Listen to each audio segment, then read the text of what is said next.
이런 주장하면 돼요, 안 돼요? 이게 말이라고 그냥 하면 안 되는 거죠. 미성년자지만 사랑할 수 있죠. 네가 성범죄자였다는 거 잊지 말라는 거예요. 이제 연예계란 문은 영영 닫힌 거예요. 8년이 지나도 그 문은 열리지 않습니다. 예, 여러분 안녕하십니까? 오늘은 즐거운 토요일입니다. 공자님께서 이런 말씀을 하셨죠. 3인행 필요아사라고 해서 세 사람이 같이 걸어가면 그 중에는 반드시 나의 스승이 있다는 거죠. 그 말은 뭐냐면 세 사람이 걸어가면은 그 사람의 다른 사람의 좋은 점은요 갖고 오는 거고요. 다른 사람의 나쁜 점이 있으면 혹시 나한테도 그런 점이 있는지를 반추해보면서 그 점을 닦아내는 거, 나한테서 그런 점을 이렇게 덜어내는 거, 그리고 좋은 점은 갖고 와서 쌓는 거, 그게 바로 그런 점에서 저 사람의 좋은 점, 나쁜 점 모두 다 나의 스승이 된다는 그런 내용이죠. 그런 의미에서 한번 고영욱 씨의 삶을 한번 보고요. 전반적으로 개관해보고 그 다음에 무엇이 문제가 되고 있는지, 그렇다면 우리는 어떤 해결책을 줄 수 있는지, 그리고 이 사례가 내 인생에 어떤 인사이트를 줄 수 있는지에 대한 이야기를 나눠보려고 합니다. 먼저 해야 될 게 고영욱 씨의 삶에 대한 이야기를 해야 되겠죠. 자, 고영욱 씨는 76년생이더라고요. 저보다 한 살 많으신데요. 동년배죠. 동년배의 사람이고 40대 이제 중반을 향해 가고 있는, 중반이죠. 중반입니다. 저는 이제 저한테 고영욱 씨는 룰라의 멤버고 굉장히 제가 좋아했던 멤버 중에 한 분이셨고, 근데 룰라를 좋아했지 그 개별 멤버를 좋아한 건 아니기 때문에 고영욱 씨에 대해서 잘 알지는 못해요. 제가 기억에 나는 거는 고영욱 씨가 동물농장에서 자기 엄마랑 같이 강아지를 키우는 그런 화목한 가정의 모습으로 이제 기억을 하는데, 그분이 어떤 범행을 저지르셨냐면요. 자, 같이 보겠습니다. 자, 여러분, 고영욱 씨에 대해서 살펴보면요. 자, 고영욱은요, 2010년 7월부터 2012년 12월까지입니다. 이게 범행의 시간이죠. 범행 시간, 언제부터 언제까지 범행을 했는지가 나오고요. 그 다음에 장소는 어디예요? 범행 장소는 자신의 오피스텔과 승용차입니다. 공개되지 않은 장소였다는 거죠. 그리고 누구를 해요? 미성년자이죠. 미성년자가 행위의 객체는 미성년자, 그리고 행위는 뭐예요? 성폭행 및 성추행을 한 사실이 드러났다죠. 특히 고영욱의 마지막 성추행 범죄는 성폭행 혐의로 피소된 상황에서 이루어졌다는 점에서 더욱 충격을 안겼다. 이 말은 뭐예요? 고영욱 씨의 이 성범죄로 인한 피해자가 여러 명이었죠. 근데 시간도 2010년부터 12년이니까 2년 동안 있었던 일이잖아요. 피해자가 제가 알기로는 고소한 사람만 3명, 고소하지 않은 사람이 2명으로 알고 있는데요.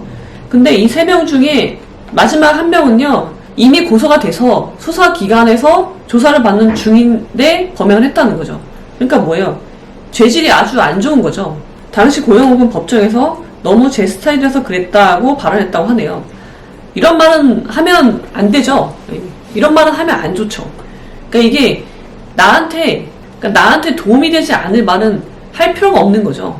그리고 고영욱은요, 홍대 인근, 장소는 홍대 인근이고요. 사람들이 붐비는 장소에서 내 스타일인 여성에게 명함을 먼저 건네며 호감을 표현했어요. 이게 범행 수법이죠. 범행 수법은 어떻게 해요?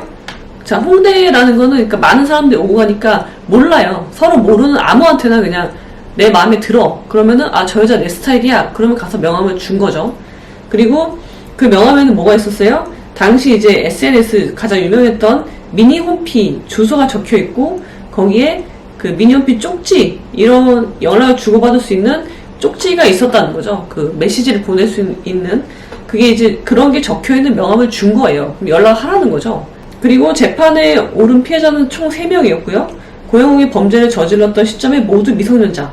그러니까 범행 당시 미성년자죠. 근데 재판 과정에서는 이제 성년자가 됐다는 거겠죠. 특히 2명은 14세 중학생이었다. 미성년자도 나이가 있잖아요. 19세 미만이 미성년자인데 14세면 더 중한 거죠. 법정까지 오지 않았지만 고영욱에게 성폭행을 당했다며 피해를 호소한 여성은 2명 더 있었다. 그러니까 총 5명인데 2명은 고소를 안 한 거예요. 이제 3명만 이제 피해자로 이제 드러나게 된 거죠. 당시 고영욱은 동물 예능 프로그램을 통해서 다수의 강아지를 키우는 모습을, 이때 어머니가 같이 나오잖아요. 그래서 호감도를 높였던 상황이었단 말이에요. 그래서 고영욱이 여자들을, 그러니까 미성년 여학생들을 꼬실 때 어떻게 했어요? 강아지를 보러 가자. 사람들이 보는 눈이 많다는 이유로 자신이 혼자 사는 오피스텔로 여자들을 유인한 거죠. 고영욱은 당시 교제 중이었다고 주장했어요. 아까 말씀드렸다시피 이런 주장하면 돼요, 안 돼요? 이게 말이라고 그냥 하면 안 되는 거죠. 자, 내가 특히 법정을 무대로 한다면 나의 진술은 어떻게 돼요? 나의 대사는, 인생은 연극이라고 본다면 나의 대사는 굉장히 치밀하게 나와야 돼요. 그래서 나의 말과 행동이 한치라도 어긋나면 안 되는 거죠. 그럼 이제 감옥을 가게 되는 거죠. 근데 당시 교제 중이었다고 이제 말을 한 거죠. 그러면은 교제 중이었다는 건 서로 사랑했다는 거잖아요. 나이 차가 많이 나지만, 미성년자지만 사랑할 수 있죠. 실제 결혼하는 나이가 그렇게 차이가 많이 나는 분들도 있으니까. 근데 그러려면 최소한 이런 베이스가 있어야 될 거 아니에요. 뭐가 근거가 있이 이런 주장을 해야지. 주장을 하고 봤더니 뭐예요? 피해자의 이름과 나이조차 제대로 알지 못했고, 한 피해자의 경우는 삼거리와 같이 처음 만난 장소로 이름을 저장해 놓기도 했다. 이게 어떻게 교제 중이라고 볼 수 있겠어요? 그러니까 피해자 3명 중에 이름을 제대로 모르는 사람도 있고, 나이도 제대로 몰라. 그리고 어떤 여자는 그냥 만난 장소도 뭐 정성 들여서 쓴 것도 아니고, 삼거리가 뭡니까, 삼거리가. 그냥 아무런 의미가, 삼거리와 같은 정도의 가치밖에 없는 상대였던 거죠. 근데 이거를 교제 중이었다고 얘기하면 재판부가 뭐 바보가 아닌 이상 이 말을 듣고 어떻게 생각하겠습니까? 고영욱 씨를 더 나쁘게 보는 거죠. 재판부를 아주 우습게 아는 거잖아요. 이런 말을 하면은 오히려 나한테 마이너스죠. 내 말의 신빙성을 더 탄핵시키는 거예요. 스스로를 탄핵시키는 거예요. 그리고 상대방 피해자들의 진술을 더 신빙성 있게 만들어주는 그런 말인 거죠. 이런 말은. 자, 그리고 성추행 피해자 C양에게는 추우니까 차에 태워주겠다면서 어떻게 해요? 수차례 요청했죠. 한 번 한 게 아니라 한 번 해서 거절하니까 계속 집요하게 막 얘기를 한 거예요. 그래서 결국 C양의 차에 오르니까 범죄를 저질렀죠. 바로. 이런 거 다 뭐예요? 불리한 정황이죠. 좋지 않은 정황. 이걸 우리가 보통 뭐라고 하나요? 죄질이 나쁘다. 죄도요, 여러분. 같은 범죄라고 해도, 같은 강간이라고 해도 죄의 경중이 있는 거예요. 근데 이거는 죄질이 아주 나쁜 거죠. 그리고 C양은 주변 사람들의 도움을 받아 범죄 피해 사실을 알렸고, 검찰은 증거인멸 및 도주를 우려해서 구속영장을 청구했고, 그래서 구속영장이 발부돼서 재판을 받게 된 거죠. 구속재판을 받은 거죠. 그리고 2013년 4월 10일 날 1심에서 징역 5년에 정공개 7년에 전자발찌 부착 10년이 나왔죠. 여러분, 성범죄는요 이렇게 나오죠. 처분, 형사 처벌 받고요. 첫 번째, 그 다음에 정보 공개되고요. 그 다음에 전자발찌 부착, 이렇게 3개의 판결이 나는데요. 1심에서는 징역 5년이 났어요. 그러니까 이제 형량이 과하다. 항소했죠. 항소. 2심은 항소했다고 표현한다고 했잖아요. 자, 항소했어요. 그래서 항소했을 때 보니까 이제 시간이 더 흘렀잖아요. 그래서 어떤 정황이 있었냐면, 일부 사건은 피해자가 스스로 고소를 취하했고, 일부 사건은 합의를 봤다는 거죠.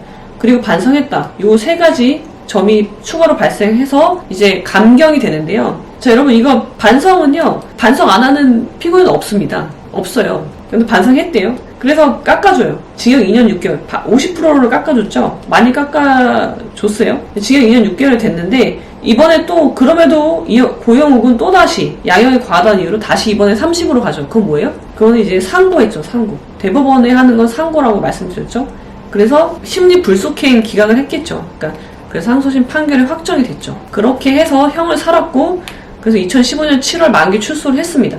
만기 출소했고, 전자발찌 역시 기간이 만료가 된 거예요. 이제 다 끝난 거죠. 모든 처분을 다 받고 난 다음에, 언제예요? 2020년 11월 12일 날, 이제 인스타그램에 오랜 시간이 흘렀다. 이제는 조심스럽게 세상과 소통하며 살고자 한다. 소통. 그리고 이렇게 살 수 없다. 예, 그렇게 얘기를 하셨다고 하더라고요. 그렇게 얘기하고, 그거를 트위터에 또 홍보를 하죠. 내가 인스타에 시작했으니까, 뭐, 방문하라는 시기에 이제 트위터에다 글을 남기죠. 자, 사건은 여기까지고요. 한번 보겠습니다. 이거 시간 순서대로 보면은 더 정확히 알 수가 있거든요. 자, 이분이 범행한 시간은 언제냐면 2010년 7월부터 2012년 언제까지예요? 12월까지예요. 2년 6개월에 걸쳐서 피해자는 몇 명? 미성년자고요.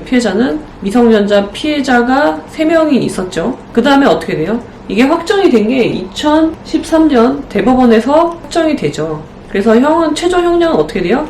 징역 2년 6월에 전자발찌가 3년이고요. 신상정보가 5년, 신상정보 공개가 5년이네요. 그렇게 돼가지고 2015년에 만기 출소하고 7월에 이제 전자발찌도 끝이 나요. 이제 모든 처분이 다 끝이 나죠. 그래서 2020년 11월 12일 날 인스타 계정을 오픈을 하고요. 그 다음에 글을 올렸고, 20년 11월 13일 날 폐쇄되죠. 왜냐면 인스타는요 성추행범, 그러니까 성범죄자들이 인스타를 사용하지 못하게 하는 정책이 있는 거예요. 그래서 자체적으로 뭐 신고가 들어왔겠지만 폐쇄시켜버립니다. 자, 이때 그 고영욱 씨가 뭐라고 했냐면 계속 이렇게 지낼 수는 없다. 요 말이 저는 좀 의미가 있다고 생각하는데요. 계속 이렇게 지낼 수는 없다.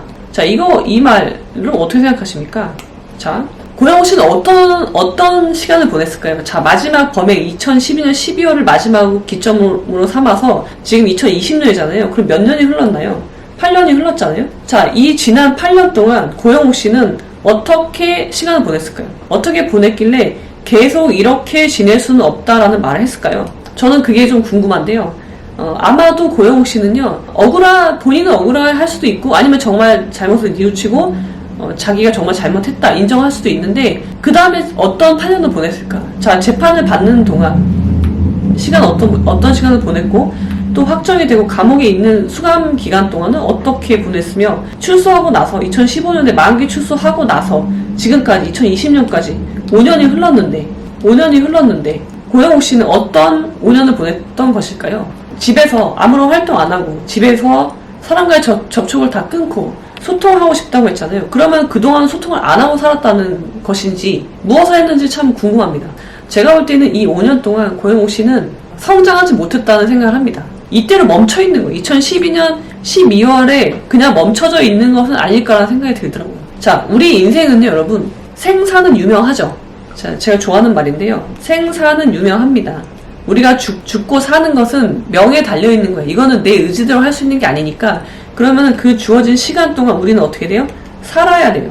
이거 되게 무서운 말인데요. 여러분, 우리 흔히도 이런 말 하죠. 이번 생은 망했어 하잖아요.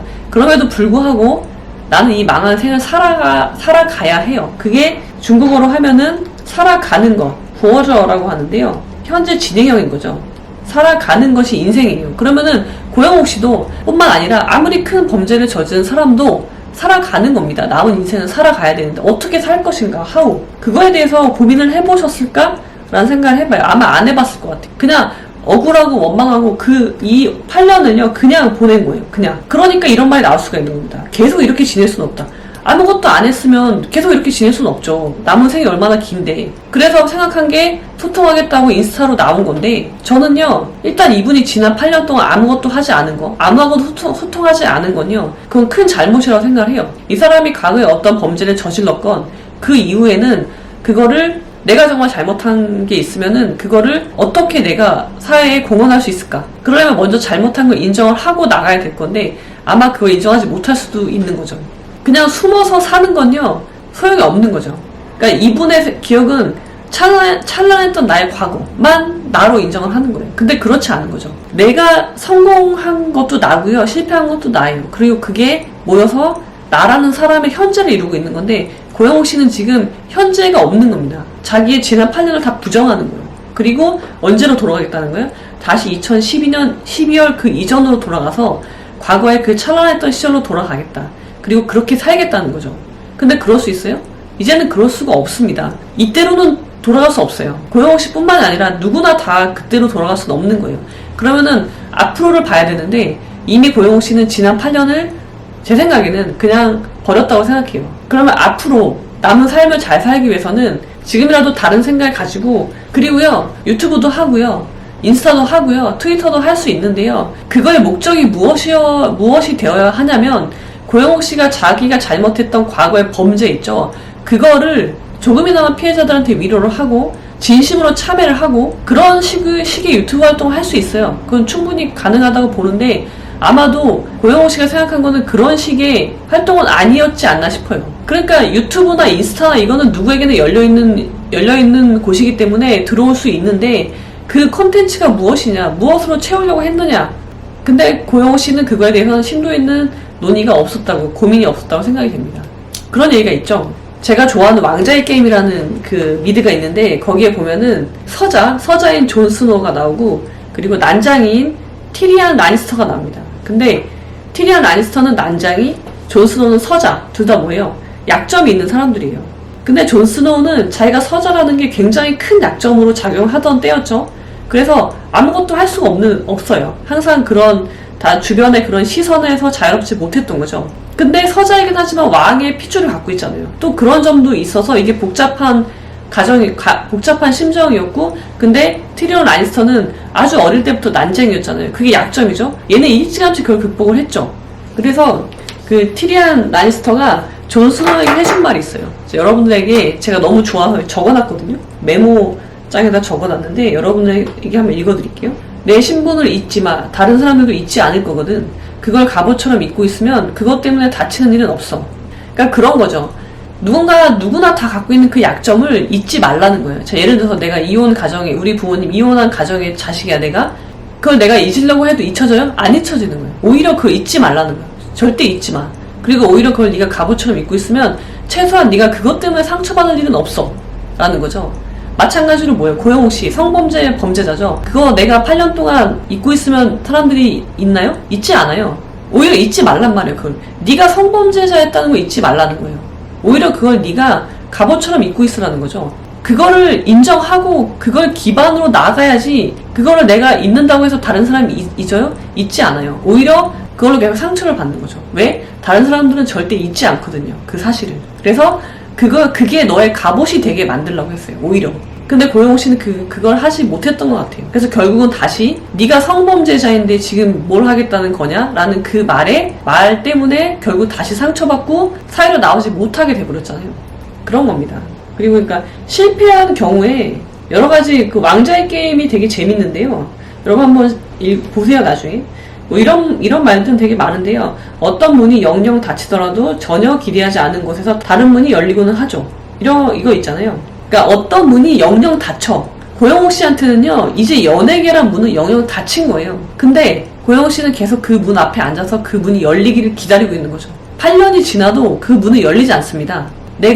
나는 성범죄자라는 사실을 내가 잊으려고 해도 아무도 잊지 않거든요. 그 문은 열리지 않아요. 근데 내가 기대하지 않은 그 순간에 다른 문이 열리게 되어 있는데, 그리고 제가 말씀드렸지만요, 그 두 문 중에 어느 문이 더 좋은 건지는 알 수 없는 거예요. 끝까지 가보지 않고. 근데 고영욱 씨는 다른 문으로 가지 않고, 다른 문으로 눈을 아예 돌리지 않고 계속 그 문만 바라보고 있는 거죠. 그 점 때문에 대중들에게 공감대를 주지 못한 게 아닌가. 그분의 인스타 계정을 오픈한 것 등이 그런 것 때문에 더 많은 지시와 공격을 받았다고 생각이 돼요.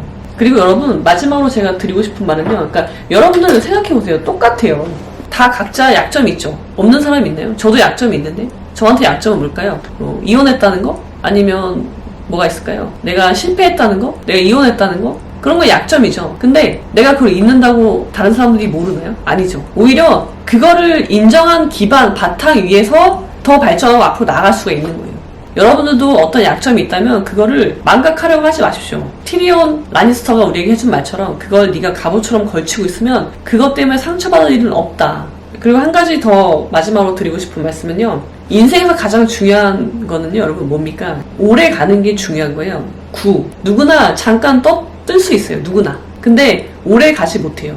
고영욱 씨, 연예인들 보면요.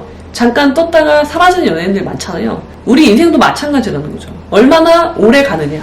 갈수록 제가 알면 알수록 무게감이 느껴지는 사람도 있잖아요. 그런 사람이 되도록 노력하셔야 됩니다. 잠깐 뜨는 건 누구나 할 수 있어요. 근데 그런 상태에서 점점 발전하면서 오래 가는 사람이 되는 게 관건인 겁니다. 자, 그럼 여러분, 우리 모두 오래 가는 사람이 되기를 바라면서, 자, 오늘은 여기까지. 구독, 좋아요, 공유, 댓글, 알람 설정은 사랑입니다. 아마 그거 인정하지 못할 수도 있는 거죠. 말이 꼬이냐.